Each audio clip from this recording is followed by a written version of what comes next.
কলের মুখে মরিচা, কাপড় ভিজিয়ে ভিনেগারে আধা ঘন্টা রাখো, মরিচা উঠে ঝকঝকে হবে। দেয়ালে পেরেক ঢুকছে না, মোমবাতি ঘষে দাও পেরেকে, তারপর ঠোকো, সহজেই ঢুকে যাবে। দরজা কেচকেচ করে, কবজায় একটু নারকেল তেল লাগাও, শব্দ একদম বন্ধ। দেয়ালে ছোট ফাটল, টুথপেস্ট ভরে শুকোতে দাও, রঙের সাথে মিশে যাবে। দাঁত হলুদ হয়ে যাচ্ছে, মুখে গন্ধ যাচ্ছে না? সপ্তাহে 2 দিন সামান্য লবণ আঙুলে নিয়ে দাঁতে ঘষো, মাড়ি শক্ত হয় আর ব্যাকটেরিয়া কমে। রাতে ঘুমানোর আগে 1 গ্লাস পানিতে চিমটি লবণ মিশিয়ে কুলি করো, মুখের জীবাণু কমে, সকালে গন্ধ কম থাকে।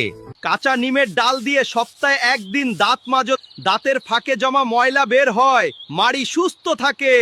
খাবারের পরপরই চা বা কফি খেলে দাঁতে দাগ পড়ে, রং হলুদ হয়ে যায়। অন্তত আধা ঘন্টা অপেক্ষা করো, তারপর খাওয়ানো। দাঁত থাকবে পরিষ্কার আর উজ্জ্বল। এই ছোট অভ্যাসগুলো রোজ মানলে দাঁত ভালো থাকবে দীর্ঘদিন। কাজের লাগলে শেয়ার করো।